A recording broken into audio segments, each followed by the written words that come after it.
Good afternoon. Good afternoon, ma'am. Good afternoon, ma'am. Good afternoon, ma'am. Good afternoon. മഴ പെയ്യുന്നുണ്ടോ? ഉണ്ട്. ഉണ്ട് മാം. Okay. കുഞ്ഞുങ്ങളൊക്കെ പോയോ? സ്കൂളിൽ പോയോ?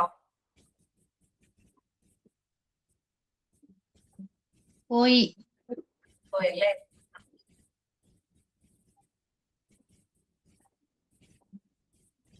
ഓക്കെ, അപ്പൊ നമുക്ക് സ്റ്റാർട്ട് ചെയ്യാം അല്ലെ? പ്രേയർ ചെയ്തോളൂ കേട്ടോ.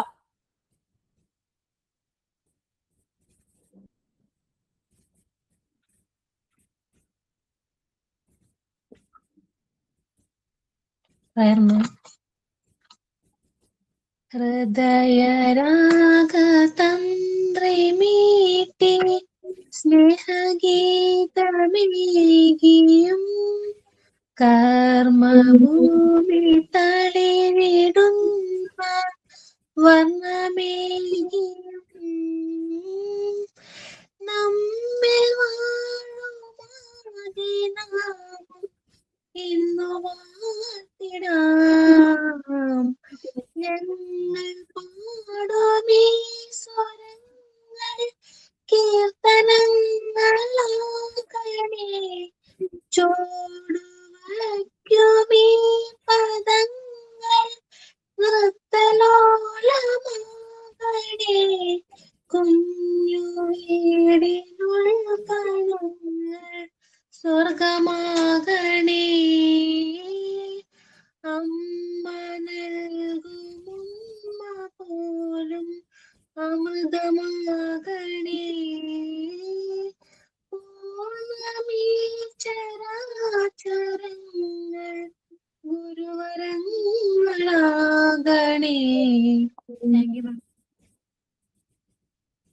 ഓക്കെ.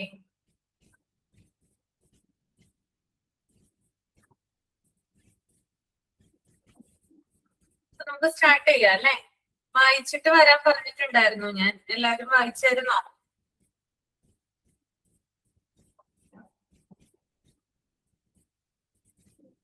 മറന്നുപോയോ? ബാക്കി ഭാഗം വായിച്ചിട്ട് വരാൻ പറഞ്ഞിട്ടുണ്ടായിരുന്നു.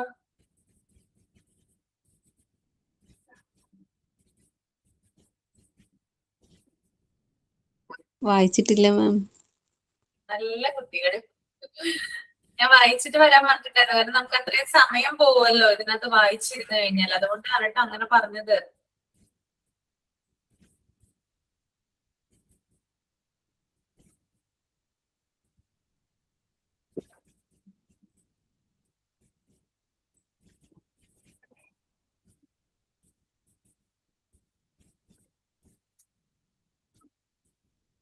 Withdrawal register എടുത്തായിരുന്നോ?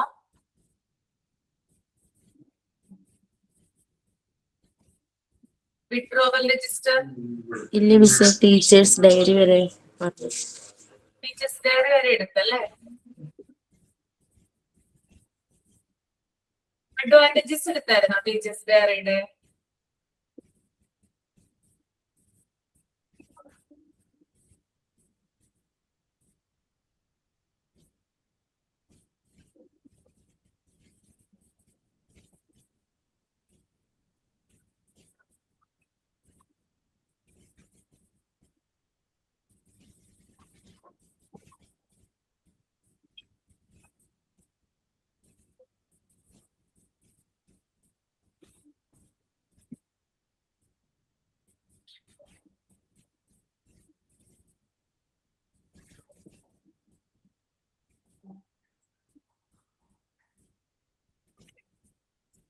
ഓക്കെ, അപ്പൊ നമ്മള് ടീച്ചേഴ്സ് ഡയറി പറഞ്ഞായിരുന്നു. ടീച്ചേഴ്സ് ഡയറിയുടെ അഡ്വാൻറ്റേജസും ലിമിറ്റേഷൻസും ഉണ്ട്. അതായത് അഡ്വാൻറ്റേജ് എന്ന് പറഞ്ഞാൽ മെയിൻ ആയിട്ട് വരുന്നത് കുറച്ചും കൂടി ടീച്ചർമാർക്ക് കുറച്ചും കൂടി കാര്യങ്ങൾ ചെയ്യാനായിട്ട് സാധിക്കും. ഡിസിപ്ലിൻഡ് ആയിട്ട്, സ്ട്രിക്റ്റ് ആയിട്ട്. അതായത് ഇപ്പൊ പോർഷൻസ് ഒക്കെ എത്ര വരെയാണ് എടുത്ത് തീർന്നിട്ടുള്ളതെങ്കിൽ അതൊക്കെ നോട്ട് ചെയ്ത് വെക്കാനും പിന്നെ നെക്സ്റ്റ് ക്ലാസ്സിൽ അത് നോക്കി ബാക്കിയുള്ള കാര്യങ്ങൾ പറയാനും സാധിക്കുന്നുണ്ട്. ടീച്ചേഴ്സ് ഡയറക്റ്റ് സാധിക്കുന്നുണ്ട്.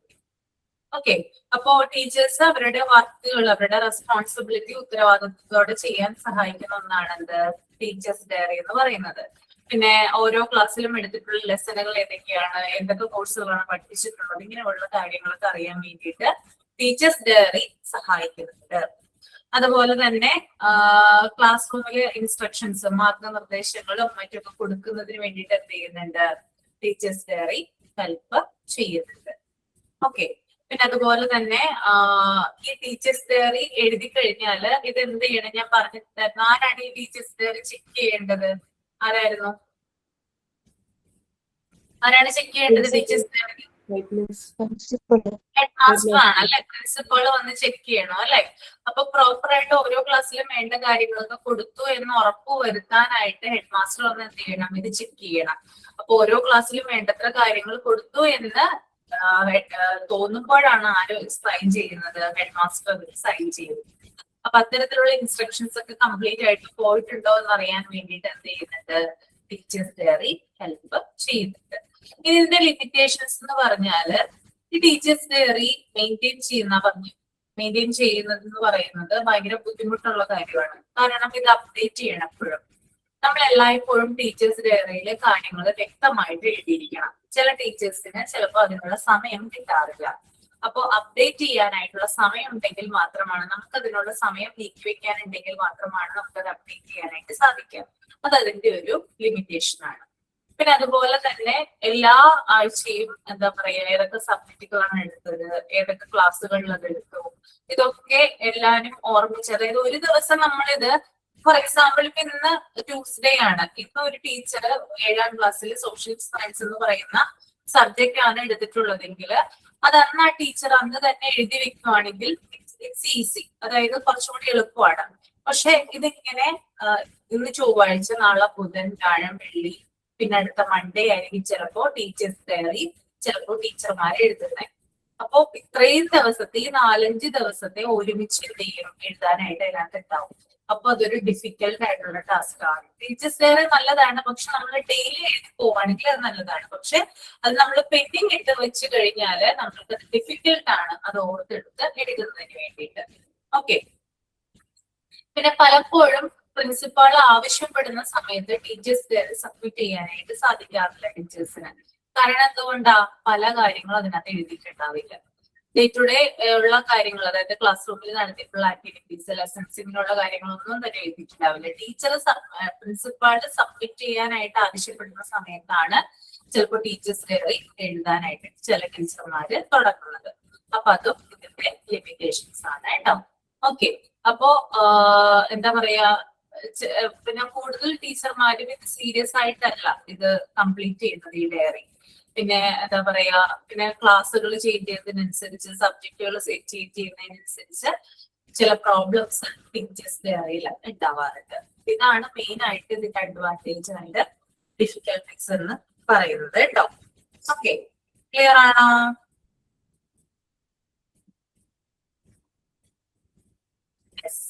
ഇനി അടുത്തതാണ് വിഡ്രോവൽ രജിസ്റ്റർ ആണ് കേട്ടോ. വിഡ്രോവൽ രജിസ്റ്റർ എന്താണ്? വിഡ്രോവൽ രജിസ്റ്റർ എന്തെങ്കിലും ഒരു ഐഡിയ ഉണ്ടോ? വിഡ്രോവൽ രജിസ്റ്റർ ഇവിടെ പറയുന്നുണ്ട്, the students records are accompanied in the registers, admission register, enrollment register, student attendance register, and the withdrawal register. The withdrawal registers are used for students who are leaving the school. They have to fill the withdrawal form and they have to seek the no-dues certificate from different selection of the school, such as library, in charge, games, in charge, and class teacher. The withdrawal form is duly completed by the student and submitted in the school office. The office has to scrutinize the form entries from the admission and enrollment register, after which the school head has to sign on the withdrawal form. The name of the student and his particulars are mentioned in the withdrawal register. The office has to issue a transfer certificate or migration certificate to him. The details of the certificate are also recorded in the withdrawal register of the school. The admission register and the withdrawal register complete the profile of student's school life. It has the legal evidence for his date of birth, work, and conduct. These registers are maintained carefully in the school records for future use. Okay, അപ്പൊ നമുക്കറിയാം withdrawal register എന്ന് പറഞ്ഞാൽ ഒരു student school വിട്ടു പോകുമ്പോൾ ആ സ്റ്റുഡൻസിന്റെ കാര്യങ്ങൾ രേഖപ്പെടുത്തുന്നതിലാണ് withdrawal രജിസ്റ്ററിലാണ്. കുട്ടിക്ക് ട്രാൻസ്ഫർ സർട്ടിഫിക്കറ്റ് അഥവാ TC കൊടുക്കുന്നത് വിഡ്രോവൽ രജിസ്റ്ററിന്റെ ബേസിലാണ്. അഡ്മിഷൻ രജിസ്റ്ററിൽ എല്ലാ കാര്യങ്ങളും ഉണ്ടാവും നമുക്കറിയാം. Admission register, enrolment register, student certificate register, ഇതിലൊക്കെ എല്ലാ ഡീറ്റെയിൽസ് ഉണ്ടെങ്കിൽ പോലും ലീവ് ചെയ്തു പോകുന്ന കുട്ടിയുടെ ഡീറ്റെയിൽസ് എഴുതുന്നതിലാണ് അത് വിഡ്രോവൽ രജിസ്റ്ററിലാണ്. കുട്ടി ലീവ് ചെയ്ത് പോകുന്ന സമയത്ത് ഒരു വിഡ്രോവൽ ഫോം കൊടുക്കും. ആ വിഡ്രോവൽ ഫോമിൽ എന്ത് ചെയ്യും, ഡീറ്റെയിൽസും കാര്യങ്ങളൊക്കെ ഉണ്ടാകും. എങ്ങോട്ടാണ് പോകുന്നത്, ഏത് ക്ലാസ്സിൽ വെച്ചിട്ടാണ് ലീവ് ചെയ്ത് പോകുന്നത്, അങ്ങനെയുള്ള കാര്യങ്ങളൊക്കെ അല്ലാതെ മെൻഷൻ ചെയ്തിട്ടുണ്ടാകും. ഇതിന്റെ അടിസ്ഥാനത്തിലാണ് കുട്ടിക്ക് മൈഗ്രേഷൻ അഥവാ ട്രാൻസ്ഫർ സർട്ടിഫിക്കറ്റ് കൊടുക്കുന്നത്. പിന്നെ അതിന്റെ ഡീറ്റെയിൽസും കാര്യങ്ങളൊക്കെ വിഡ്രോവൽ രജിസ്റ്ററിൽ മെൻഷൻ ചെയ്തിട്ടുണ്ടാകും കേട്ടോ. അപ്പൊ ഇതൊരു ലീഗൽ എവിഡൻസ് ആയിട്ട് നമുക്ക് ഉപയോഗിക്കാം. അഡ്മിഷൻ രജിസ്റ്റർ പോലെ തന്നെ ഒരു ലീഗൽ എവിഡൻസ് ആയിട്ട് നമുക്ക് വിഡ്രോവൽ രജിസ്റ്ററും യൂസ് ചെയ്യാവുന്നതാണ്. അതായത് ഡേറ്റ് ഓഫ് ബർത്ത് ഒക്കെ തെളിയിക്കുന്നതിന് വേണ്ടിയിട്ടുള്ള ലീഗൽ രജിസ്റ്റർ ആയിട്ട് ഇത് യൂസ് ചെയ്യാം. ഓക്കെ, മനസ്സിലായോ?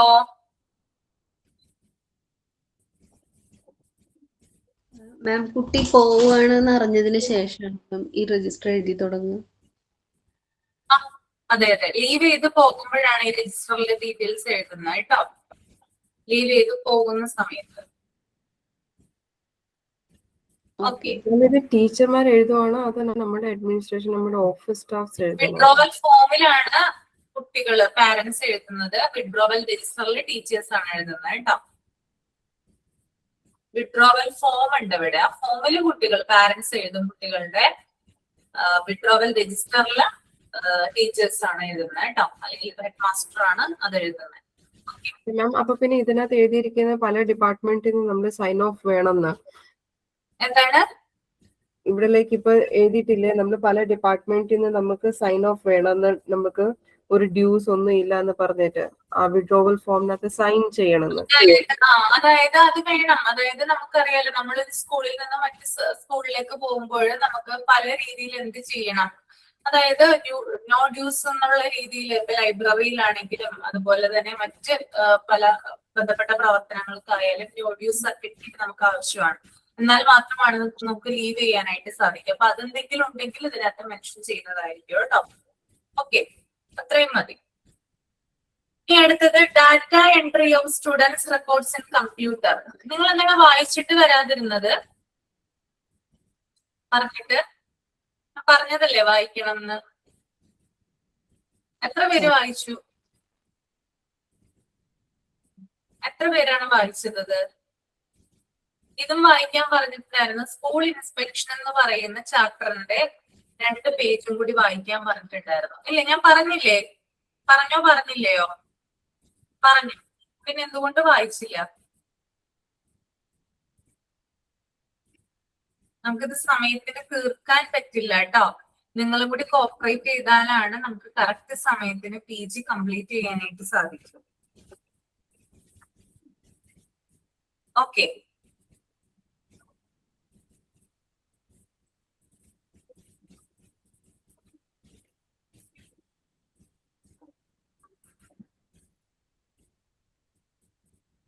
സുബി മാത്യു ഒന്ന് വായിച്ചേ. Data entry of students records in computer. Full ആയിട്ട് വായിച്ചിട്ടൊന്ന് എക്സ്പ്ലെയിൻ ചെയ്യൂട്ടോ വായിച്ചിട്ട്. ഓക്കെ, എളുപ്പമാണ്. ലാസ്റ്റ് ടോപ്പിക് ആണ്, വായിച്ചോളൂ. The use of computer is now being used in our school management. The school maintains the various types of records in school.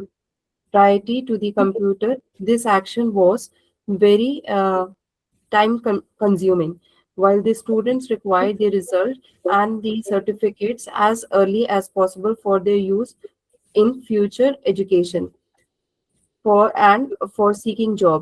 The students' iCard entries is made normally at 4 stages: admission of student profile for the student's performance, format of a mark sheet for their term and final records, and unit plant term format of the certificate. ഇതിനകത്ത് ഇത്രയും ഭാഗത്തിനകത്ത് പറഞ്ഞിരിക്കുന്നത് നമ്മൾ പുതിയ technology computer use ചെയ്യുമ്പോൾ പല നമുക്ക് ലാഭങ്ങളുണ്ട്.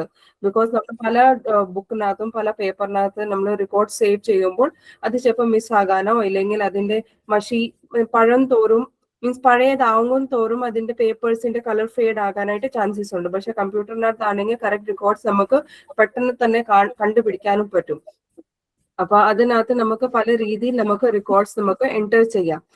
Like അഡ്മിനിസ്ട്രേഷന്റെ സ്റ്റുഡൻസിന്റെ എല്ലാ ടൈപ്പിന്റെ details നമുക്ക് എൻറ്റർ ചെയ്യാം. അതിനകത്ത് കറക്റ്റ് ഫോർമാറ്റ്സ് ഉണ്ട്. ലൈക്ക് മാർക്ക് ഷീറ്റിന്റെ ഒരു ഫോർമാറ്റ് ഉണ്ട്, പിന്നെ സർട്ടിഫിക്കറ്റ്സിന്റെ സെപ്പറേറ്റ് ഫോർമാറ്റ് ഉണ്ട്. അങ്ങനെ ആ രീതിയിൽ നമുക്ക് കമ്പ്യൂട്ടറിനകത്ത് എൻട്രി ചെയ്തിട്ട് പിള്ളേരുടെ റെക്കോർഡ്സും കാര്യങ്ങൾ എല്ലാ രീതിയിലുള്ള റെക്കോർഡ്സ് നമുക്ക് സേവ് ചെയ്യാൻ പറ്റും. അത് കഴിഞ്ഞിട്ടുള്ളത് വായിക്കണമേ മാം. Okay. The details for this data entry in the class has been discussed in the following paragraphs. Administration of the student. Every student has to finish the academic forms before taking the admission in the school and college. Now, the format of the admission form is designed for use in computer for data entry. The format of admission includes all the required informations about the students after granting admission, and enrollment number is assigned to each student at the time of admission. A file is prepared on the computer for every student to maintain the record or profile of the student. Nowadays, the admission records and enrollment of the students are mentioned in the computer data and entire file. Means നമ്മുടെ admission നമ്മൾ ചെയ്യുമ്പോൾ ഒരു കുട്ടിക്ക് admission എടുക്കാനായിട്ട് ഇപ്പം computer ഉണ്ടെങ്കിൽ നമുക്ക് documented ചെയ്യുവാണെങ്കിൽ ഫിസിക്കൽ ഡോക്യുമെന്റ് ഇല്ല, ഇതൊരു സോഫ്റ്റ് കോപ്പിയാണ് നമുക്ക്. അപ്പൊ ആ സോഫ്റ്റ് കോപ്പി നമുക്ക് യൂസ് ചെയ്യാനായിട്ട് പെട്ടെന്ന് ഡീറ്റെയിൽസ് ഫൈൻഡ് ചെയ്യും. ഇപ്പോൾ എല്ലാവർക്കും ഒരു 10ാം ക്ലാസ് നമ്മൾ ക്ലിയർ ചെയ്താൽ നമുക്ക് പെട്ടെന്ന് തന്നെ നമ്മുടെ സർട്ടിഫിക്കറ്റ് കിട്ടണം, പെട്ടെന്ന് നമ്മുടെ കാര്യങ്ങളൊക്കെ നടക്കാനായിട്ട് സഹായിക്കും. ബിക്കോസ് സ്പീഡപ്പ് ആകും. അപ്പം പല ബുക്കുകളും രജിസ്റ്ററുകളും നമ്മൾ ഒറ്റൊരു സ്ഥലത്തിൽ ചിലപ്പോൾ കുട്ടിയുടെ റോൾ നമ്പർ മാത്രം നമ്മൾ ഇട്ടിട്ട് നമുക്ക് ഡീറ്റെയിൽസ് കണ്ടുപിടിക്കാൻ പറ്റും.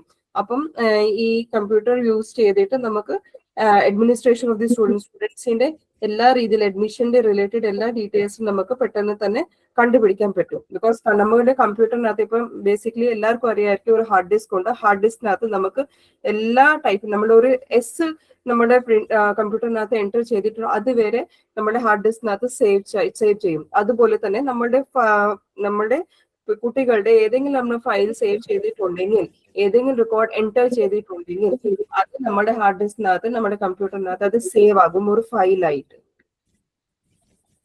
ഇത്രയും എന്തെങ്കിലും ഡൗട്ട് ഉണ്ടോ ആർക്കെങ്കിലും? ഡൗട്ട് ഉണ്ടോ? മനസ്സിലായോ സുബി പറഞ്ഞത് എല്ലാവർക്കും? കമ്പ്യൂട്ടറിന്റെ ഉപയോഗമാണ് കേട്ടോ മെയിൻ ആയിട്ട്. സിമ്പിൾ ആണ്. ഓക്കെ, അടുത്തത് വായിച്ചോളൂ Subi. Okay. Student profile for the student performance and participation in the school program. ഈ ടേമിനകത്ത് തന്നെ നമുക്ക് മനസ്സിലാകും ഒരു കുട്ടിയുടെ പെർഫോമൻസും സ്കൂളിനകത്തുള്ള പങ്ക്, എങ്ങനെ ഏതൊക്കെ ആക്ടിവിറ്റീസിൽ അത് പങ്ക് ചേർക്കുന്നുണ്ട് അതിന്റെ ഉള്ള ഡീറ്റെയിൽസ് ഫൈൻഡ് ചെയ്യാനായിട്ട് നമുക്ക് സഹായിക്കും ഡേറ്റ എൻട്രി ചെയ്തിട്ട്. After admission of the student, participation in various school cultural and co-curricular activities, NCC, Abuting and NSS programs. These students participating their levels of performance and awards are also recorded in the computer file. Abbreviation to their enrollment number. The provision is made in the format of the student file. The format of the computer performance has the columns of their data entry.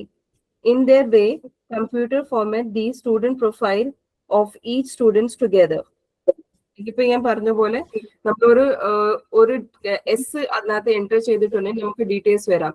അപ്പൊ അതുപോലെ തന്നെ നമ്മൾ ഒരു കുട്ടി admission എടുത്തു കഴിഞ്ഞിട്ട് കുട്ടി ഏതൊക്കെ ആക്ടിവിറ്റീസിനകത്ത് പെർഫോം ചെയ്യുന്നുണ്ട്, ഏതൊക്കെ ആക്ടിവിറ്റീസിനകത്ത് എൻറോൾ ചെയ്തിട്ടുണ്ട്, ആസ് എൻ എക്സാമ്പിൾ NSS ആയിരിക്കും, ചിലപ്പോൾ NCC ആയിരിക്കും, ചിലപ്പോൾ ഏതെങ്കിലും ഒരു പെയിന്റിങ്ങിന് വേണ്ടി സപ്പോസ് ഒരു കുട്ടി അഡ്മിഷൻ മീൻസ് അവരുടെ ആക്ടിവിറ്റി പീരീഡിനകത്ത് എൻറോൾ ചെയ്യുവാണെങ്കിൽ ആ എല്ലാ ഡീറ്റെയിൽസ്, എല്ലാ രീതിയിലുള്ള ഡീറ്റെയിൽസ് നമുക്ക് കുട്ടിയുടെ അതിനകത്ത് കണ്ടുപിടിക്കാൻ പറ്റും.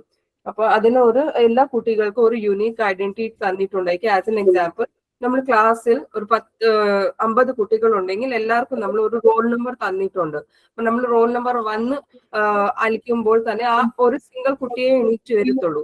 അതുപോലെ തന്നെ നമ്മുടെ കമ്പ്യൂട്ടറിനകത്ത് ഒരു ഡീറ്റെയിൽസ് നമുക്ക് എൻറ്റർ ചെയ്യാനായിട്ട് സപ്പോസ് റോൾ നമ്പർ ഒരു കുട്ടിക്ക് നമ്മൾ അക്കാഡമിക്കലി ഒരു റോൾ നമ്പർ അസൈൻ ചെയ്തിട്ടുണ്ടെങ്കിൽ ആ റോൾ നമ്പർ മാത്രം ടൈപ്പ് ചെയ്യുമ്പോൾ നമുക്ക് ആ കുട്ടിയുടെ എല്ലാ കൈൻഡ് ഓഫ് ഡീറ്റെയിൽസ് നമുക്ക് അതിനകത്ത് എൻറ്റർ ചെയ്യാൻ പറ്റും. ഇത്രയും ക്ലിയർ ആയോ? ക്ലിയർ ആണോ?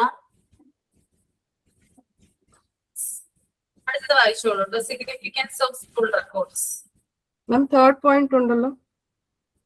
തേർഡ് പോയിന്റ് ഉണ്ട് അല്ലേ? Format of mark sheet. Okay.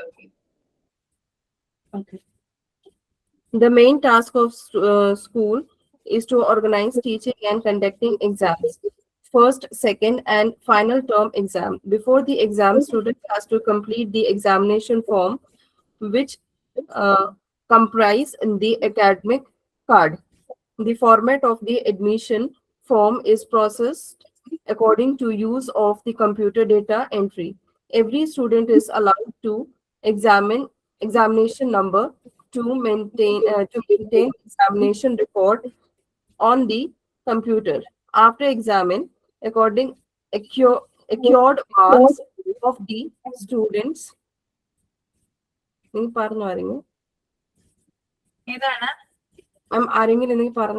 Acquired marks of the students are entered in the computer. The computer arranges the mark sheet of the each student and the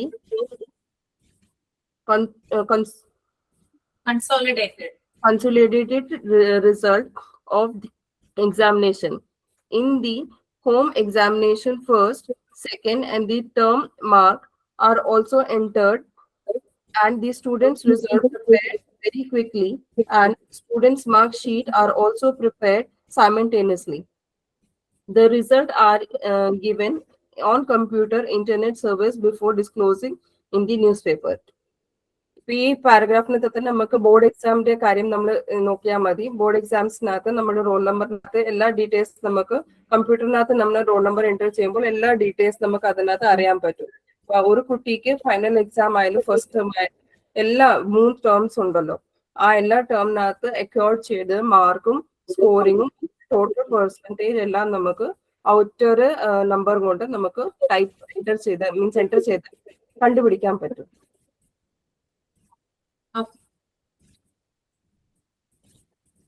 okay, അപ്പൊ നമുക്ക് കമ്പ്യൂട്ടറിന്റെ usage ആണല്ലേ പറഞ്ഞത് അല്ലെ? Computer സ്കൂളുകളിൽ ഉപയോഗിക്കുന്നുണ്ട് ഇപ്പൊ വ്യാപകമായിട്ട്, യൂസ് ചെയ്തില്ലേ? ഉണ്ടല്ലേ? അപ്പൊ സ്കൂൾ മാനേജ്മെന്റിലെ കമ്പ്യൂട്ടറുകൾ ഇപ്പോ വ്യാപകമായിട്ട് ഉപയോഗിക്കപ്പെടുന്നുണ്ട്. സ്റ്റുഡൻസിന്റെ പലതരത്തിലുള്ള റെക്കോർഡുകൾ സ്കൂളിൽ സൂക്ഷിക്കാനായിട്ട് കമ്പ്യൂട്ടറുകളാണ് സഹായിക്കുന്നത്. അപ്പൊ റെക്കോർഡ്സ് നമ്മള് പേപ്പർ റെക്കോർഡുകൾ ഉണ്ടാകും, മറിച്ച് എല്ലാ തരത്തിലുള്ള വിവരങ്ങളും കമ്പ്യൂട്ടർ സോഫ്റ്റ്വെയർ അല്ലെങ്കിൽ സിസ്റ്റത്തിൽ നമ്മൾ എന്ത് ചെയ്തിട്ടുണ്ടാകും, കെപ്റ്റ് ചെയ്തിട്ടുണ്ടാവും കേട്ടോ. പലവിധ എന്താ പറയാ ഫോൾഡറുകളായിട്ട് തിരിച്ച് ധാരാളം വിവരങ്ങൾ അതിനകത്ത് നമ്മൾ ശേഖരിച്ച് വെച്ചിട്ടുണ്ടാവും. അതാണ് കമ്പ്യൂട്ടറിന്റെ പ്രത്യേകത. ഓക്കെ, അപ്പോ എന്താ പറയാ, മുമ്പെന്ന് പറഞ്ഞാല് കൂടുതലും രജിസ്റ്റേഴ്സ് ആണ് ഉണ്ടായിരുന്നത് അല്ലെ? കമ്പ്യൂട്ടർ ഉണ്ടായിരുന്നോ പണ്ടൊക്കെ? ഇല്ല അല്ലെ? നമ്മൾ പഠിക്കുന്ന സമയത്തൊന്നും കമ്പ്യൂട്ടർ ഉണ്ടായിരുന്നില്ല അല്ലെ? ഫുൾ പേപ്പർ റെക്കോർഡ്സ് ആയിരുന്നു. പക്ഷെ ഇപ്പൊ അങ്ങനെയല്ല. കൂടുതലും കാര്യങ്ങൾ നമ്മൾ എന്ത് ചെയ്യുന്നുണ്ട്, കമ്പ്യൂട്ടറിൽ നമ്മൾ സേവ് ചെയ്ത് വെക്കുന്നുണ്ട്. പേപ്പർ റെക്കോർഡ്സ് ആണെങ്കിൽ നമുക്കറിയാം സമയം നമുക്ക് കുറെ അധികം ആവശ്യമാണ്. പക്ഷെ കമ്പ്യൂട്ടറിൽ അങ്ങനെയല്ല, എളുപ്പത്തിൽ നമുക്ക് വിവരങ്ങൾ നമുക്ക് കളക്ട് ചെയ്ത് വെക്കാനായിട്ട് സാധിക്കും. പിന്നെ അതുപോലെ തന്നെ സ്റ്റുഡൻസിന്റെ റിസൾട്ടുകള്, അതുപോലെ തന്നെ അവരുടെ സർട്ടിഫിക്കറ്റുകള്, പിന്നെ മറ്റ് പല ആവശ്യങ്ങൾക്കുമായിട്ട് എന്തുപയോഗിക്കുന്നുണ്ട്, കമ്പ്യൂട്ടർ ഉപയോഗിക്കുന്നത്. ഇപ്പൊ സർട്ടിഫിക്കറ്റുകളൊക്കെ എൻ്റർ ചെയ്യുന്നതിനും പലതരത്തിലുള്ള റിസൾട്ടുകളൊക്കെ പബ്ലിഷ് ചെയ്യുന്നതിനൊക്കെ എന്താണ് ഉപയോഗിക്കുന്നത്? കമ്പ്യൂട്ടറുകളാണ് ഉപയോഗിക്കുന്നത്. അതില് മെയിൻ ആയിട്ട് വരുന്നത് ഇവിടെ കൊടുത്തിട്ടുണ്ട് കേട്ടോ, ഒരു 4 പോയിന്റ് കൊടുത്തിട്ടുണ്ട്. 4 സ്റ്റേജസ് ആയിട്ട് തിരിച്ചിട്ടുണ്ട്, 4 പോയിന്റ് കൊടുത്തിട്ടുണ്ട്. അത് നമുക്കൊന്ന് നോക്കാം. അഡ്മിഷൻ ഓഫ് ദ സ്റ്റുഡൻസിന്റെ അഡ്മിഷന് വേണ്ടിയിട്ട്, പിന്നെ അതുപോലെ തന്നെ students profile for the students performance, അതായത് സ്റ്റുഡൻസിന്റെ പെർഫോമൻസിന് അനുയോജ്യമായിട്ടുള്ള പ്രൊഫൈൽ പ്രിപ്പയർ ചെയ്യുന്നതിന് വേണ്ടിയിട്ട് കമ്പ്യൂട്ടർ സഹായിക്കുന്നുണ്ട്. Format of mark sheet of there terminal of final reports and unit plan terms, അതായത് ടെർമിനൽ, ഫൈനൽ എക്സാം എന്നിവയുടെ മാർക്ക് ഷീറ്റ് പ്രിപ്പയർ ചെയ്യുന്നതിന് വേണ്ടിയിട്ട് കമ്പ്യൂട്ടറാണ് ഹെൽപ്പ് ചെയ്യുന്നത്. Then format of the certificate format ചെയ്യുന്നതിന്, ഡിസൈൻ ചെയ്യുന്നതിന് അല്ലെ, അതിന് എന്താണ് ഉപയോഗിക്കുന്നത്? കമ്പ്യൂട്ടറാണ് യൂസ് ചെയ്യുന്നത്. അപ്പൊ ചില്ലറ കാര്യമാണോ? കമ്പ്യൂട്ടർ നല്ലൊരു എന്താ പറയാ, ഒരു ഹ്യൂജ് ആയിട്ടുള്ളൊരു ഇമ്പോർട്ടൻസ് കമ്പ്യൂട്ടറിന് ഇല്ലേ? നല്ല രീതിയിൽ ഉണ്ടോ? പലതരത്തിലുള്ള കാര്യങ്ങൾക്ക് വേണ്ടിയിട്ട് എന്ത് ഉപയോഗിക്കുന്നുണ്ട്? കമ്പ്യൂട്ടർ ഉപയോഗിക്കുന്നുണ്ട് കേട്ടോ. ഓക്കെ, ഇനി അഡ്മിഷൻ ഓഫ് ദ സ്റ്റുഡൻസ് എന്താണ് പറയുന്നത് നമുക്കൊന്ന് നോക്കാം. അതായത് സ്റ്റുഡൻസ് സ്കൂളിലോ കോളേജിലോ എൻട്രി നേടുന്നതിന്, പ്രവേശനം നേടുന്നതിന് മുമ്പായിട്ട് അഡ്മിഷൻ ഫോം പൂരിപ്പിക്കേണ്ടതുണ്ട്. അഡ്മിഷൻ ഫോം പൂരിപ്പിക്കണോ? യെസ് അല്ലെ? അപ്പൊ ഇപ്പോഴെന്താണ് ഈ അഡ്മിഷൻ ഫോം കമ്പ്യൂട്ടറിലേക്കുള്ള ഡാറ്റ എൻട്രിക്ക് അനുയോജ്യമായിട്ടാണ് ഡിസൈൻ ചെയ്തിരിക്കുന്നത്. അപ്പൊ കമ്പ്യൂട്ടർ ആണ് എന്ത് ചെയ്യുന്നത്? അഡ്മിഷൻ ഫോം ഡിസൈൻ ചെയ്യുന്നത്. അത് നമ്മൾ പ്രിന്റ് ഔട്ട് എടുത്താൽ മതി അല്ലെ? അങ്ങനെയാണോ ചെയ്യുന്നത്? സ്കൂളുകളിലും കോളേജുകളിലും ഡിസൈൻ ചെയ്യുന്നത് ആരാ? കമ്പ്യൂട്ടറാണ്. അത് നമ്മൾ പ്രിന്റ് ഔട്ട് എടുത്തിട്ടാണ് കുഞ്ഞുങ്ങൾക്ക് കൊടുക്കുന്നത് അല്ലെ? അത് പൂരിപ്പിക്കാൻ വേണ്ടിയിട്ട് അല്ലെ? ഓക്കെ, പിന്നെ അതുപോലെ തന്നെ ഈ അഡ്മിഷൻ ഫോം വഴിയിട്ടാണ് എല്ലാ തരത്തിലുള്ള വിവരങ്ങളും സ്കൂളിന് ലഭിക്കുന്നത്. അതായത് എല്ലാ തരത്തിലുള്ള ഡീറ്റെയിൽസും എന്തിലുണ്ടാകും? അഡ്മിഷൻ ഫോമിൽ പൂരിപ്പിച്ചിട്ടുണ്ടാകും. ഇനി അഡ്മിഷൻ ലഭിച്ചതിന് ശേഷം ഓരോ വിദ്യാർത്ഥിക്കും ഒരു എൻറോൾമെന്റ് നമ്പർ കൊടുക്കുന്നു. നമ്മൾ ഹോസ്പിറ്റലൊക്കെ പോയി കഴിഞ്ഞാൽ നമുക്കൊരു UHID ഇട്ടില്ലേ? ഇല്ലേ? OP നമ്പർ ഇട്ടില്ലേ? കമ്പ്യൂട്ടറിന്റെ സഹായത്തോടു കൂടിയല്ലേ UHID തന്നെ. അതുപോലെ തന്നെ ഇവിടെ അഡ്മിഷൻ ലഭിച്ചതിന് ശേഷം ഓരോ സ്റ്റുഡൻസിനും എന്ത് കിട്ടുന്നുണ്ട്? ഒരു എൻറോൾമെന്റ് നമ്പർ കിട്ടുന്നു. പിന്നെ സ്റ്റുഡൻസിന്റെ റെക്കോർഡ് സൂക്ഷിക്കാനായിട്ട് ഒരു കമ്പ്യൂട്ടറിൽ ഒരു ഫയൽ തയ്യാറാക്കും. ഓക്കെ, അപ്പൊ ഇന്നത്തെ കാലത്ത് എന്ന് പറഞ്ഞാൽ സ്റ്റുഡൻസിന്റെ അഡ്മിഷൻ റെക്കോർഡുകളും എൻറോൾമെന്റ് വിവരങ്ങളും കമ്പ്യൂട്ടർ ഡാറ്റ എൻട്രി ഫയലുകൾ മൂലമാണ് കെപ്റ്റ് ചെയ്യപ്പെടുന്നത്. അപ്പൊ വളരെയധികം പ്രാധാന്യമാണ് എന്തിനുള്ളത്? കമ്പ്യൂട്ടറിന് ഉള്ളത് കേട്ടോ. ക്ലിയർ ആണോ? യെസ്. ഇനി അടുത്തത് students profile for the students performance and participation in school programme. ഇനി വിദ്യാർത്ഥികള് സ്റ്റുഡൻസിന്റെ അഡ്മിഷന് ശേഷം സ്കൂളിൽ പലതരത്തിലുള്ള സാംസ്കാരിക, വാർഷിക, അതായത് curricular and co curricular activities, അതായത് NCC, സ്കൗട്ടിംഗ് എന്നാണ് കേട്ടോ അവിടെ, ബൗട്ടിംഗ് എന്നല്ല. NCC കഴിഞ്ഞിട്ട് സ്കൗട്ടിംഗ് എന്ന് ചേർക്കുക കേട്ടോ. സ്കൗട്ടിംഗ്, NSS തുടങ്ങിയിട്ടുള്ള പ്രവർത്തനങ്ങളുണ്ട് അല്ലെ? അപ്പൊ അതിലൊക്കെ പങ്കെടുത്തതിന് ശേഷം അവർക്ക് എന്ത് ചെയ്യാറുണ്ട്? അവരുടെ പെർഫോമൻസ്, അവരതിനകത്ത് പാർട്ടിസിപ്പേറ്റ് ചെയ്തു എന്ന് തെളിയിക്കുന്നതിന് വേണ്ടിയിട്ട് അവർക്ക് ധാരാളം സർട്ടിഫിക്കറ്റുകൾ കിട്ടാറുണ്ട്. അപ്പൊ ഇതെങ്ങനെയാ ചെയ്യുന്നത്? അത് കമ്പ്യൂട്ടറിലെ എൻറോൾമെന്റ് നമ്പർ അത് എൻ്റർ ചെയ്തതിന് ശേഷം അതിന് അനുയോജ്യമായിട്ടുള്ള കാര്യങ്ങൾ അതിൽ രജിസ്റ്റർ ചെയ്യപ്പെടുന്നു. അതിനുശേഷം സ്റ്റുഡൻസിന്റെ പ്രൊഫൈല് റെഡിയാക്കിയിട്ടാണ് അത് കൊടുക്കുന്നത്, സർട്ടിഫിക്കറ്റ് ഇഷ്യൂ ചെയ്യുന്നത്. അപ്പോ ഇത്തരത്തിലുള്ള കംപ്ലീറ്റ് ആയിട്ടുള്ള ഡീറ്റെയിൽസ് എടുക്കുന്നതിന് വേണ്ടിയിട്ട് എന്ത് ചെയ്യുന്നുണ്ട്? ഈ ഒരു രീതിയിൽ കമ്പ്യൂട്ടർ സഹായിക്കുന്നുണ്ട്. ഇനി മൂന്നാമത്തേതാണ് format of mark sheet and terminal final result. നമുക്കറിയാം പരീക്ഷയ്ക്ക് മുമ്പ് വിദ്യാർത്ഥികൾക്ക് ഒരു പേജ് കിട്ടുമല്ലോ, എന്താ ഇതിനെ പറയുന്നത്? അഡ്മിറ്റ് കാർഡ് അല്ലെ? ഇല്ലേ? രജിസ്റ്റർ നമ്പറൊക്കെ ഉള്ള അഡ്മിറ്റ് കാർഡ് കിട്ടില്ലേ? ഹാൾ ടിക്കറ്റ് അല്ലെ? അത് കിട്ടാറുണ്ട് അല്ലെ? അപ്പോ അത് കിട്ടുന്നതിന് വേണ്ടിയിട്ട് നമ്മൾ എന്ത് ചെയ്യണം? ചില കാര്യങ്ങൾ ഫിൽ ചെയ്ത് കൊടുക്കേണ്ടതുണ്ട്. ഇത് എന്ത് ചെയ്യും? കമ്പ്യൂട്ടർ വഴി പ്രോസസ് ചെയ്യും.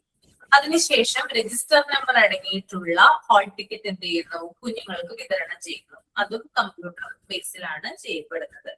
പിന്നെ അതുപോലെ തന്നെ എക്സാം കഴിഞ്ഞിട്ട് മാർക്കുകൾ കമ്പ്യൂട്ടറിൽ സൂക്ഷിക്കുന്നു. ഓരോ എക്സാമിന് കുട്ടികൾ വാങ്ങിച്ചിട്ടുള്ള മാർക്കുകൾ എന്ത് ചെയ്യുന്നുണ്ട്, കമ്പ്യൂട്ടറിൽ സൂക്ഷിക്കുന്നുണ്ട്. പിന്നെ സ്റ്റുഡൻസിന്റെ റിസൾട്ട് പബ്ലിഷ് ചെയ്യാനും മാർക്ക് ഷീറ്റ് എന്നിവ പ്രിന്റ് എടുക്കാനും ഒക്കെ എന്ത് ചെയ്യുന്നുണ്ട്, കമ്പ്യൂട്ടർ ആണ് ഹെൽപ്പ് ചെയ്യുന്നത്. ക്ലിയർ ആണോ? യെസ്. ഇനി സിഗ്നിഫിക്കൻസ് ഓഫ് സ്കൂൾ റെക്കോർഡ്സ് ഒന്ന് വേഗം ഒന്ന് നിങ്ങൾ വായിക്കുക കേട്ടോ. സിഗ്നിഫിക്കൻസ് ഓഫ് സ്കൂൾ റെക്കോർഡ്സും വായിക്കുക, മെയിൻ്റനൻസ് ഓഫ് സ്കൂൾ റെക്കോർഡ്സും വായിക്കുക. ലാസ്റ്റ് പോർഷൻ ആണ് കേട്ടോ, പെട്ടെന്ന് വായിക്കുക. വായിച്ചതിന് ശേഷം തമ്പിടുക കേട്ടോ.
ഓക്കെ, നമുക്ക് നോക്കാം കേട്ടോ. Significance of school records.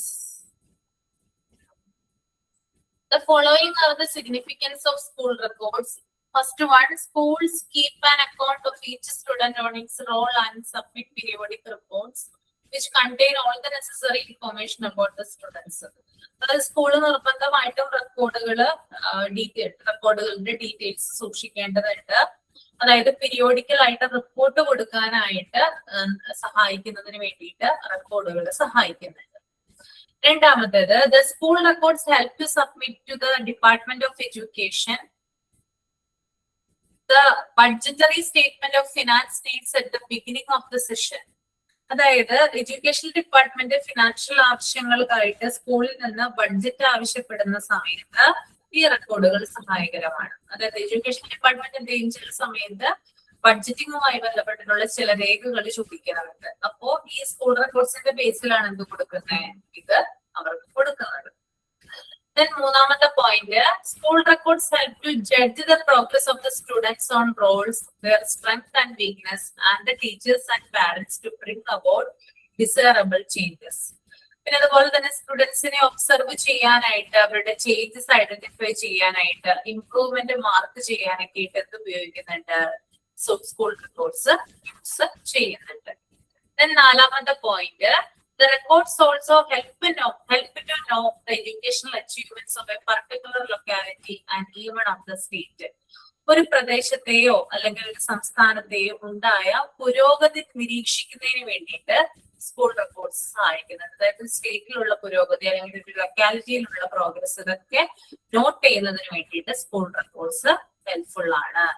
Then school records help in the advancement of healthy relationship between the school and home.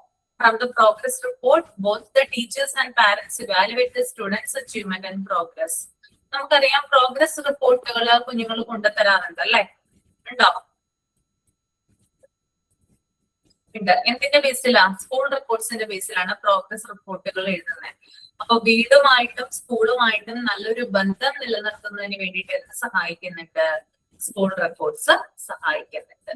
Okay, പിന്നെ അതുപോലെ തന്നെ last one, school records help in undertaking educational research. Research scholars get a complete picture of student progress, instructional materials, physical growth, promotion practices, different test the research findings. Also help the school authorities to introduce new educational reforms. അതായത് കുട്ടികളുടെ മാനസിക ശാരീരിക വളർച്ച മനസ്സിലാക്കാനായിട്ട് school records സഹായിക്കുന്നു. അവരിൽ പുതിയ പുതിയ മാറ്റങ്ങൾ കൊണ്ടുവരാനായിട്ട് എന്ത് സഹായിക്കുന്നുണ്ട്, സ്കൂൾ റെക്കോർഡ് ഹെൽപ്പ് ചെയ്യുന്നുണ്ട്. ഇത്രയും കാര്യങ്ങളൊക്കെയാണോ?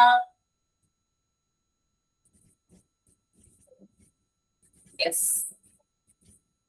ഇനി അടുത്തത് മെയിൻ്റെനൻസ് ഓഫ് സ്കൂൾ റെക്കോർഡ്സ് ആണ് കേട്ടോ. എങ്ങനെയാണ് സ്കൂൾ റെക്കോർഡ്സ് മെയിൻറ്റെയിൻ ചെയ്യുന്നത്, ഇതൊക്കെ കാര്യങ്ങളാണ് ശ്രദ്ധിക്കേണ്ടത്. ഫസ്റ്റ് കൊടുത്തിട്ടുണ്ട് stock list. In every institution, a stock list of registered should be prepared. അതായത് എല്ലാ സ്കൂളുകളും എല്ലാ രജിസ്റ്ററുകളുടെയും ഒരു ലിസ്റ്റ് ഉണ്ടാക്കണം. അതാണ് ആദ്യത്തേത് കേട്ടോ. അതായത് മെയിൻറ്റെയിൻ ചെയ്യുന്ന സ്റ്റെപ്പുകളാണ് പറയുന്നത് കേട്ടോ. എല്ലാ സ്കൂളുകളും എന്ത് വേണം, അവിടെ സൂക്ഷിച്ചിട്ടുള്ള രജിസ്റ്ററുകളുടെ ഒരു ലിസ്റ്റ് ഉണ്ടാക്കിയിരിക്കണം. രണ്ടാമത്തേത് particulars. On the outer cover of each register, the following particulars should be written. ഇനി താഴെ പറയുന്ന കാര്യങ്ങള് ആ രജിസ്റ്ററിൽ ഉണ്ടായിരിക്കണം. അല്ലെങ്കിൽ എന്താ പറയാ, രജിസ്റ്ററിന്റെ പുറം ചിട്ടയിൽ, അതായത് ഓരോ രജിസ്റ്ററിന്റെയും ബാക്ക് അല്ലെങ്കിൽ അതിന്റെ കവർ ഉണ്ടല്ലോ, അതില് ബാക്ക് ഭാഗത്തായിട്ട് എന്തുണ്ടാകണം, അല്ലെങ്കിൽ ഫ്രണ്ട് പേജിലോ അല്ലെങ്കിൽ ബാക്ക് പേജിലോ, ഫ്രണ്ട് പേജിലാണ് കൂടുതൽ ഉണ്ടാകാറുള്ളത്. അതിന്റെ പുറം ചിട്ടയിൽ ചില കാര്യങ്ങൾ എഴുതിയിരിക്കണം എന്നാണ് പറയുന്നത് കേട്ടോ. എന്തൊക്കെയാണ് എഴുതേണ്ടത്? സ്കൂളിന്റെ പേര് എഴുതണം, പിന്നെ serial number of the register എഴുതണം, പിന്നെ നെയിം ഓഫ് ദ രജിസ്റ്റർ എഴുതണം, പിന്നെ അതുപോലെ നമ്പർ ഓഫ് ദ വോളിയം എഴുതണം, പിന്നെ number of the pages in the volume and the dates on which the volume was opened as closed. അതായത് എത്ര പേജാണ് ഇന്നത്തെ ടോട്ടൽ ആയിട്ടുള്ളത്, എപ്പോഴാണ് ഇത് പേജ് തുടങ്ങാനായിട്ട് അതായത് പേജ് എഴുതാനായിട്ട് എപ്പോൾ ആരംഭിച്ചു, അതെപ്പോഴാണ് അവസാനിപ്പിച്ചത്, അങ്ങനെയുള്ള ഡേറ്റുകളുടെ കംപ്ലീറ്റ് ഡീറ്റെയിൽസ് അതിൽ ഉണ്ടായിരിക്കണം. ഈ രജിസ്റ്ററിന്റെ പുറം ചട്ടയിൽ ഉണ്ടായിരിക്കണം, മെൻഷൻ ചെയ്തിട്ടുണ്ടായിരിക്കണം. മനസ്സിലായോ 2 പോയിന്റും? ആദ്യത്തിന് എന്താണ്, സ്റ്റോക്ക് ലിസ്റ്റ് ഉണ്ടായിരിക്കണം എന്ന് പറഞ്ഞു. രണ്ടാമത്തത് അതിന്റെ പുറം ഭാഗത്തെ കവറിൽ ഇത്തരത്തിലുള്ള ഡീറ്റെയിൽസ് എഴുതിയിരിക്കണം. ഇനി മൂന്നാമത്തത് പേജസ് ആണ് കേട്ടോ. When a register is opened, the page should be numbered consecutively either in red or with a numbering machine. അതായത് രജിസ്റ്റർ തുറന്നാലുടൻ റെഡ് കളറിൽ അല്ലെങ്കിൽ നമ്പറിംഗ് മെഷീൻ വെച്ചിട്ട് 1 മുതൽ തുടർച്ചയായിട്ട് നമ്പർ ഇടണം. രജിസ്റ്റർ നമ്മൾ ഓപ്പൺ ചെയ്ത് എഴുതാൻ ആരംഭിക്കുന്ന സമയത്ത് എന്ത് ചെയ്യണം, നമ്പർ ഇടണം, അല്ലെങ്കിൽ നമ്പറിംഗ് മെഷീൻ വെച്ചിട്ട് അത് നമ്മൾ ആഡ് ചെയ്തിട്ടുണ്ട്. ഓക്കെ, അത് നമ്പർ നമ്മൾ കൈകൊണ്ടാണ് ഇടുന്നതെങ്കിൽ അത് ചുവന്ന മഷി വെച്ചിട്ട് വേണം നമ്മളത് ചെയ്യാനായിട്ട്. നാലാമത്തത് രജിസ്ട്രേഷൻ ആണ് കേട്ടോ. Registration should be preserved tidy, writing and figuring should be such as will give an arrival to the entries. Figures must not be joined. Register should not be folded to the permitted crumpling. Overwriting should not be permitted. പിന്നെ അതുപോലെ തന്നെ രേഖകൾ കൃത്യമായിട്ട് സൂക്ഷിക്കണം. Registers സൂക്ഷിക്കുമ്പോൾ neat and clean ആയിരിക്കണം. പിന്നെ എഴുതുന്ന കാര്യങ്ങളും അതിലെ കണക്കുകളും വൃത്തിയായിട്ട് വേണം എഴുതാനായിട്ട്. പിന്നെ അക്കങ്ങൾ തമ്മിൽ കൂട്ടി അതായത് മിക്സ് ചെയ്യാനായിട്ട് പാടില്ല. അതായത് വൃത്തികേടായിട്ട് ഒരിക്കലും എഴുതരുത്. പിന്നെ രജിസ്റ്റർ ഒരിക്കലും മടക്കാനായിട്ട് പാടില്ല. മീൻസ് ഇങ്ങനെ ചെയ്യാനായിട്ട് പാടില്ല, ഇങ്ങനെ മടക്കാനായിട്ട് പാടില്ല. നമ്മുടെ കുട്ടികൾ ചെയ്യാറുണ്ട് അല്ലെ, ടെക്സ്റ്റ് ബുക്കുകൾ മടക്കാറില്ലേ? അങ്ങനെ ചെയ്യരുത്. രജിസ്റ്റർ ഒരിക്കലും മടക്കാനായിട്ട് പാടില്ല കേട്ടോ. പിന്നെ എഴുതിയ കാര്യങ്ങൾ തിരുത്താനായിട്ട് പാടില്ല. എഴുതിയിട്ടുണ്ടെങ്കിൽ വെട്ടും കുത്തൊന്നും പാടില്ല. അപ്പൊ വളരെ സൂക്ഷിച്ചു വേണം എന്ത് എഴുതാനായിട്ട്, നമ്മൾ രജിസ്റ്റർ എഴുതാനായിട്ട് കേട്ടോ. Then next one, counter signing ആണ്. Entries should be counter signed by the principal. A new volume of register should now be opened, not be opened every year if the previous volume contains some blank pages. Whenever a fresh blank page is put into use, a remark on the fly sheet of the book that the previous volume has been fully used and lodged in the record should be recorded, and the date from which the new register is used, the number of pages it contains should be also be noted therein. അതായത് രജിസ്റ്ററിൽ എഴുതുന്ന ഓരോ എൻട്രിയും principal counter sign ചെയ്യണം. ഓരോ കാര്യങ്ങളും ആര് counter sign ചെയ്യണം? പ്രിൻസിപ്പൾ ചെയ്യണം. പിന്നെ പഴയ വോളിയം തീർന്നിട്ടില്ലെങ്കിൽ ഓരോ വർഷവും പുതിയ രജിസ്റ്റർ തുറക്കേണ്ട ആവശ്യമില്ല. അതായത് ഒരു രജിസ്റ്റർ തീർന്നാലാണ് നമ്മൾ അടുത്ത രജിസ്റ്റർ എടുക്കേണ്ടത്. ഒരു രജിസ്റ്റർ പാതിക്ക് വെച്ചിട്ട് നമ്മൾ ഇട്ടിട്ട് പോകരുത്. ബ്ലാങ്ക് പേജ് ഒന്നും തന്നെ ഉണ്ടാവാനായിട്ട് പാടില്ല. അത് തീർന്നിട്ട് വേണം എന്ത് ചെയ്യാൻ, പുതിയ രജിസ്റ്റർ നമ്മൾ എടുക്കുന്നത്. ഇത്രയും കാര്യങ്ങളാണ് രജിസ്റ്ററുടെ കാര്യത്തിൽ നമ്മൾ സൂക്ഷിക്കേണ്ടത് കേട്ടോ. ക്ലിയർ ആണോ? ഓക്കെ അല്ലേ? യെസ്. അപ്പൊ നമ്മുടെ ഈ ചാപ്റ്റർ തീർന്നു കേട്ടോ.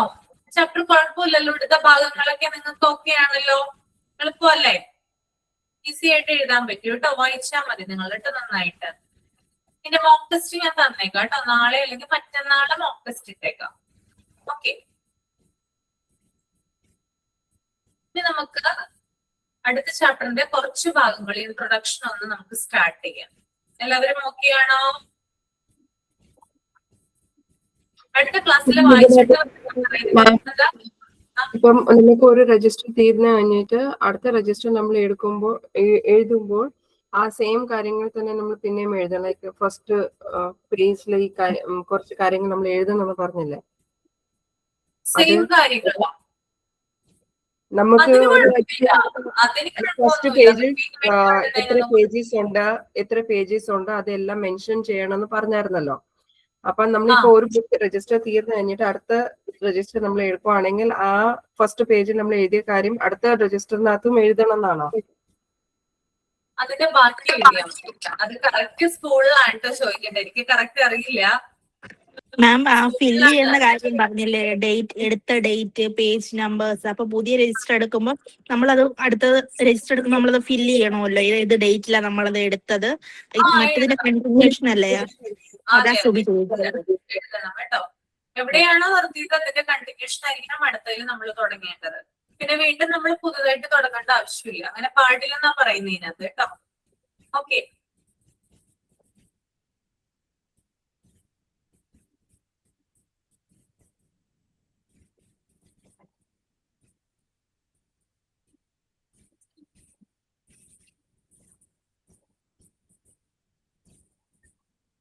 യൂണിറ്റ് 6 എടുക്കാം കേട്ടോ. School inspection, page number 99.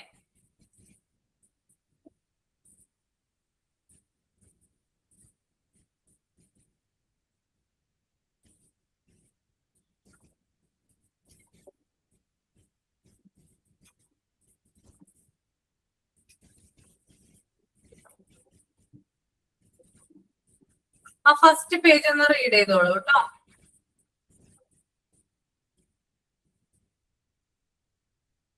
Introduction മൊത്തം റീഡ് ചെയ്യുക. പേജ് നമ്പർ 99 കൊടുത്തിട്ടുണ്ട്. പേജ് നമ്പർ 100 കുറച്ച് ഭാഗങ്ങൾ കൊടുത്തിട്ടുണ്ട് കേട്ടോ. ഇൻട്രൊഡക്ഷൻ അതൊന്ന് റീഡ് ചെയ്യുക.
വായിച്ചു കഴിയുമ്പോ തമ്പ് കേട്ടോ. പെട്ടെന്ന് വായിക്കുക.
ഓക്കെ, പറഞ്ഞോട്ടെ, ഞാൻ പറഞ്ഞോട്ടെ. ഓക്കെ, എന്താ ഇത്? സ്കൂൾ ഇൻസ്പെക്ഷൻ ആണല്ലേ? കേട്ടിട്ടുണ്ടാവുമല്ലോ അല്ലെ? നമ്മൾക്ക് ഫെമിലിയർ ആയിട്ടുള്ള വേർഡ് ആണിത്, സ്കൂൾ ഇൻസ്പെക്ഷൻ എന്ന് പറയുന്നത് അല്ലെ? സ്കൂൾ ഇൻസ്പെക്ഷൻ എന്ന് പറയുമ്പോൾ മനസ്സിലേക്ക് വരുന്നത് എന്താ?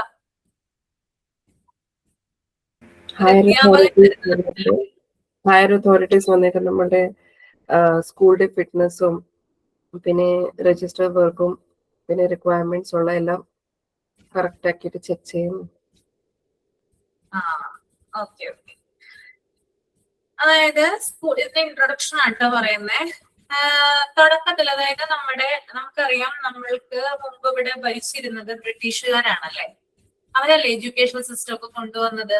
നമ്മൾ ഈ കാണുന്ന പഠന രീതി അല്ലെങ്കിൽ സ്കൂളുകൾ, റെയിൽവേ, ടെലിഗ്രാഫ്, ടെലിഫോൺ അല്ലെ, റോഡ് മാർഗം അല്ലെ, അങ്ങനെ കുറെ അധികം കാര്യങ്ങൾ അവർ കോൺട്രിബ്യൂട്ട് ചെയ്തിട്ടുണ്ടായിരുന്നു. അപ്പൊ അവരുടെ ഏറ്റവും മികച്ച സംഭാവനകളിൽ ഒന്നാണ് എന്ത്? സ്കൂളുകൾ എന്ന് പറയുന്നത് അല്ലെ, എഡ്യൂക്കേഷണൽ ഇൻസ്റ്റിറ്റ്യൂഷൻസ്. അപ്പൊ അവരാണ് എന്ത് ചെയ്തത്? ആദ്യമായിട്ട് സ്കൂൾ ഇൻസ്പെക്ഷൻ എന്ന് പറയുന്ന ഒരു സംഭവം ഇന്ത്യയിൽ കൊണ്ടുവന്നത്. അപ്പൊ തുടക്കത്തില് ഇൻസ്പെക്ടർമാരുടെ ജോലി എന്ന് പറഞ്ഞാല് സ്കൂളുകളുടെ കണ്ടീഷൻ നോക്കിയിട്ട് അത് റിപ്പോർട്ട് ചെയ്യുകയും പിന്നെ സ്റ്റുഡൻസിനെ എക്സാം എഴുതാനായിട്ട്, സ്റ്റുഡൻസിന്റെ എക്സാം നടത്താനായിട്ട് ഹെൽപ്പ് ചെയ്യുക എന്നതുമായിരുന്നു ആരുടെ ജോലി? സ്കൂൾ ഇൻസ്പെക്ടർമാരുടെ ജോലി. അപ്പോ അതിനുശേഷം കുറച്ചു കഴിഞ്ഞ് ബ്രിട്ടീഷ് ഇന്ത്യയിൽ തന്നെ, അതായത് ബ്രിട്ടീഷ് ഉദ്യോഗസ്ഥരായിട്ടുള്ള അബോട്ട് ആൻഡ് ഫുഡ് എന്ന് പറയുന്ന 2 പേര് ചേർന്ന് ഒരു പഠനം നടത്തുകയുണ്ടായി. അതിനെ കുറിച്ച്, സ്കൂൾ ഇൻസ്പെക്ഷനെ കുറിച്ച്. അവര് പഠനം നടത്തിയതിൽ നിന്ന് മനസ്സിലാക്കാനായിട്ട് സാധിച്ചത് ഇന്ത്യയിലും ബ്രിട്ടനിലും വലിയ രീതിയിൽ ഇൻസ്പെക്ഷനിൽ വ്യത്യാസമുണ്ടെന്ന് അവർ കണ്ടെത്തി. അതായത് ബ്രിട്ടനിലെ പോലെ ബ്രിട്ടീഷുകാര് അല്ലെങ്കിൽ ബ്രിട്ടീഷ് ഇംപ്ലിമെന്റേഷൻ ആണ്, അല്ലെങ്കിൽ എഡ്യൂക്കേഷൻ ഇംപ്ലിമെന്റേഷൻ ആണ് ഇന്ത്യയിൽ നടന്നതെങ്കിൽ കൂടി ബ്രിട്ടനിലും ഇന്ത്യയിലും ഇൻസ്പെക്ഷൻ രീതികൾ വ്യത്യാസമാണെന്ന് ആര് കണ്ടെത്തി? അബോട്ട് ആൻഡ് വുഡ് കണ്ടെത്തി. ഓക്കെ, അപ്പൊ അവര് പറഞ്ഞതനുസരിച്ച് ഇതാണ് അവർ പറഞ്ഞ ഒരു പ്രധാനപ്പെട്ട കാര്യം. ഇൻസ്പെക്ഷൻ എന്ന് പറയുന്നത്, അതായത് ഇൻസ്പെക്ടറുടെ പ്രധാന ജോലി സ്കൂളുകൾ പരിശോധിക്കുകയല്ല, മറിച്ച് ഇൻസ്പെക്ടറുടെ അറിവും അവരുടെ കഴിവും അവരുടെ എക്സ്പീരിയൻസും ഉപയോഗിച്ച് സഹതാപത്തോടെയും അതുപോലെ തന്നെ വളരെ ലോയാലിറ്റിയോട് കൂടി നടത്തേണ്ട ഒന്നാണെന്ത്? ഇൻസ്പെക്ഷൻ എന്നാണ് ആര് പറഞ്ഞത്? അബോട്ട് ആൻഡ് വുഡ് പറഞ്ഞത്. അപ്പോ നിയന്ത്രണം അല്ലെങ്കിൽ ഒരു എന്താ പറയാ അടിച്ചമർത്തൽ, അതിനേക്കാൾ ഉപരിയായിട്ട് സഹതാപത്തോടെ നല്ല രീതിയിൽ പൊളൈറ്റ് ആയിട്ട് നടത്തേണ്ട ഒരു കാര്യമാണെന്ത്? ഇൻസ്പെക്ഷൻ. അപ്പൊ ബ്രിട്ടനിൽ ആ രീതിയാണ് പിന്തുടർന്ന് പോരുന്നത്. പക്ഷെ ഇന്ത്യയിൽ അങ്ങനെയല്ല. അതവര് ഈ പഠനത്തിലൂടെയാണ് കണ്ടെത്തിയത് കേട്ടോ.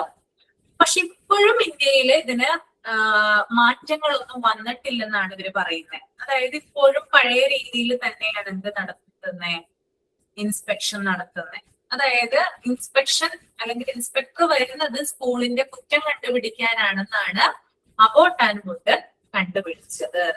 ഓക്കെ, പിന്നെ ഇന്ത്യയിലെ ഇപ്പോഴത്തെ ഇൻസ്പെക്ഷൻ രീതി എന്ന് പറഞ്ഞാല് മോഡേൺ ഇൻസ്പെക്ഷൻ ആരംഭിച്ചത് നിങ്ങൾ കേട്ടിട്ടുണ്ടാവും, ഡെസ്പാച്ച് 1854 കേട്ടിട്ടുണ്ടാവും. ഗുഡ്സ് ഡെസ്പാച്ച് 1854 ഹിസ്റ്ററിയിലൊക്കെ പഠിച്ചിട്ടുണ്ടാവുമല്ലോ ചെറിയ ക്ലാസ്സില്, കേട്ടിട്ടില്ല? ഓക്കെ, കേട്ടിട്ടുണ്ട്. ഗുഡ്സ് ഡെസ്പാച്ചിന്റെ നിർദ്ദേശപ്രകാരമാണ് അല്ലെങ്കിൽ അതിന്റെ ശുപാർശ പ്രകാരമാണ് മോഡേൺ ഇൻസ്പെക്ഷൻ ഇന്ത്യയിൽ ആരംഭിച്ചത്. അപ്പോ കൂടുതലായിട്ടും സ്കൂളുകൾക്ക് അംഗീകാരം കിട്ടാനും അതുപോലെ സർക്കാരിന്റെ ഗ്രാന്റ്, ഗവൺമെന്റിന്റെ ഗ്രാന്റുകൾ കിട്ടാനും നിശ്ചിതമായിട്ടുള്ള ക്രൈറ്റീരിയകൾ പാലിക്കുന്നുണ്ടോ എന്ന് നോക്കാനായിരുന്നു സ്കൂൾ ഇൻസ്പെക്ഷന്റെ തുടക്കത്തിലെ ഉദ്ദേശം. മോഡേൺ ഇൻസ്പെക്ഷന്റെ തുടക്കത്തിലെ ഉദ്ദേശം എന്തായിരുന്നു? അതായത് സ്കൂളുകൾക്ക് അംഗീകാരം കിട്ടാൻ, അക്രഡിറ്റേഷൻ കിട്ടാൻ, അതുപോലെ ഗ്രാൻഡിൽ നേടുകള്. നമുക്കറിയാം സർക്കാരിൽ നിന്ന് പലവിധ സഹായങ്ങൾ സ്കൂളുകൾക്ക് ലഭിക്കുന്നുണ്ട് അല്ലെ? ഇത്തരത്തിലുള്ള സഹായങ്ങൾ കിട്ടണമെങ്കിൽ എന്ത് ചെയ്യണം? പല ക്രൈറ്റീരിയകൾ സ്കൂൾ പാലിക്കണം. ഇത് ചെക്ക് ചെയ്യാൻ വരുന്നത് ആരാണ്? ഇൻസ്പെക്ടറാണ്. അപ്പൊ അവരുടെ ജോലി അതാണെന്നായിരുന്നു തുടക്കത്തിലെ പറഞ്ഞിരുന്നത്. പക്ഷെ അതിൽ നിന്ന് ഉപരിയായിട്ട് ഇവരുടെ ഒരു കൺട്രോളിങ് സ്വഭാവം ഒരു കൂടുതലായിട്ട് ഇതിനകത്ത് ഉൾപ്പെടുത്താനായിട്ട് തുടങ്ങി. അതായത് ഹെഡ് മാസ്റ്ററെ കൺട്രോൾ ചെയ്യുക, ടീച്ചേഴ്സിനെ പേടിപ്പിച്ചു നിർത്തുക, ഇങ്ങനെയുള്ള കാര്യങ്ങളൊക്കെ ഇൻസ്പെക്ഷനിൽ വരാനായിട്ട് തുടങ്ങി ഇന്ത്യയില്. മനസ്സിലായോ പറഞ്ഞത്? അപ്പൊ ഇതിന്റെ സ്വഭാവം എന്തായി? ബ്രിട്ടനിൽ നിന്നും ഇന്ത്യയില് വ്യത്യസ്തമായിട്ട് മാറാനായിട്ട് തുടങ്ങി. അപ്പൊ ഒരു പഴയ കൺസെപ്റ്റിലൂടെ തന്നെയാണ് ഇത് പോയിക്കൊണ്ടിരുന്നത്. അപ്പോ ഇൻസ്പെക്ഷൻ കൂടുതലും അതോറിറ്റേറിയൻ ആയിട്ട് മാറി. അതായത് മേൽനോട്ടവും നിയന്ത്രണവും ഉള്ള രീതിയിൽ തന്നെ തുടർന്നു. പക്ഷെ ഇംഗ്ലണ്ടിൽ അങ്ങനെയല്ല, ബ്രിട്ടനിൽ അങ്ങനെയല്ല. അതായത് കൂടുതൽ ഡെമോക്രാറ്റിക് ആയിട്ട് ജനാധിപത്യമായിട്ടുള്ള രീതിയിലാണ് ഇൻസ്പെക്ഷൻ അവിടെ മാറിയത്. പക്ഷെ ഇന്ത്യയിൽ ആ മാറ്റം വന്നില്ല എന്ന് വേണം പറയാനായിട്ട്. ഓക്കെ, അപ്പൊ ശരിക്കും സ്കൂൾ ഇൻസ്പെക്ഷൻ എന്ന് പറഞ്ഞാല് കുറേയധികം ക്രൈറ്റീരിയ ഉണ്ട് അതിന്. അതായത് ഒരാൾ വന്നു, അയാളെ കാണുമ്പോൾ തന്നെ എല്ലാവരും പേടിച്ചു നിൽക്കുക, അല്ലെ? ഭയങ്കര വ്യക്തി ബഹുമാനത്തോടു കൂടി അയാളെ നോക്കുക. ആ ഒരു രീതിയിലല്ല നമ്മുടെ ഇന്ത്യയിൽ ഇപ്പോഴും അതുള്ളത്, ആണോ? നമ്മുടെ തിളക്കം എന്ന് പറയുന്ന സിനിമയിലുണ്ട്, ഇൻസ്പെക്ഷന് വേണ്ടിയിട്ട് ഒരാൾ വരുന്നുണ്ട്, അയാളുടെ മുണ്ട് പറിക്കുന്ന ഒരു സീൻ ഉണ്ട്, അല്ലെ? വ്യക്തി ബഹുമാനമൊക്കെ നമുക്ക് അതിനകത്ത് കൂടുതലായിട്ട് കാണാൻ പറ്റും. അപ്പൊ ആ രീതിയിൽ തന്നെയാണ് ഇപ്പോഴും ഇന്ത്യയിൽ ഇൻസ്പെക്ഷൻ എന്ന് കേൾക്കുമ്പോൾ തന്നെ എല്ലാവർക്കും പേടിയാ. കുട്ടികൾക്കും പേടിയാണ്, ടീച്ചേഴ്സിനും പേടിയാണ്, ഹെഡ് മാസ്റ്റർക്കും പേടിയാണ്. പക്ഷെ ആ രീതിയിൽ നിന്ന് മാറി കുറച്ചധികം കാര്യങ്ങൾ നമ്മൾ കൂടുതലായിട്ട് ഉൾപ്പെടുത്തേണ്ടതുണ്ട്. അപ്പൊ ഇൻസ്പെക്ടറുടെ ഗുണങ്ങൾ എന്തൊക്കെയാണ്, അയാളുടെ പെരുമാറ്റങ്ങൾ എന്തൊക്കെയാണ്, അയാൾക്കുള്ള ക്വാളിറ്റീസ് എന്തൊക്കെയാണ്, ഇതൊക്കെയാണ് നമ്മൾ എന്തിൽ പഠിക്കാൻ പോകുന്നത്, ഈ ഒരു ചാപ്റ്റർ പഠിക്കാനായിട്ട് പോകുന്നത് കേട്ടോ. ഓക്കെ, മനസ്സിലായോ? ക്ലിയർ അല്ലേ? ഇതാണ് ഇൻട്രൊഡക്ഷൻ പറയുന്നത്. അപ്പൊ ഇതിന്റെ ബാക്കി ഭാഗം, കുറച്ചു ഭാഗം മിലുമിസും പിന്നെ കുറച്ചു ഭാഗം ഞാനുമായിട്ടായിരിക്കും ഷെയർ ചെയ്തെടുക്കുന്നത് കേട്ടോ. ഇൻട്രൊഡക്ഷൻ നിങ്ങൾക്ക് മനസ്സിലായല്ലോ. ഇനി ഇതിന്റെ ക്വാളിറ്റീസ് ആൻഡ് പ്രിൻസിപ്പിൾസ് ആണ് മെയിൻ ആയിട്ട് ഇതിനകത്ത് വരുന്നത് കേട്ടോ. ഈസി ആണ്, പേടിക്കേണ്ട ആവശ്യമൊന്നുമില്ല. ഓക്കെ, അപ്പൊ നമുക്ക് വൈൻഡപ്പ് ചെയ്യാം. വൈൻഡപ്പ് ചെയ്യുവാണ് കേട്ടോ. അടുത്ത ക്ലാസ്സിൽ കാണാം, നെക്സ്റ്റ് ക്ലാസ്സിൽ കാണാം. Thank you miss. Thank you. Thank you ma'am. Thank you ma'am. Thank you.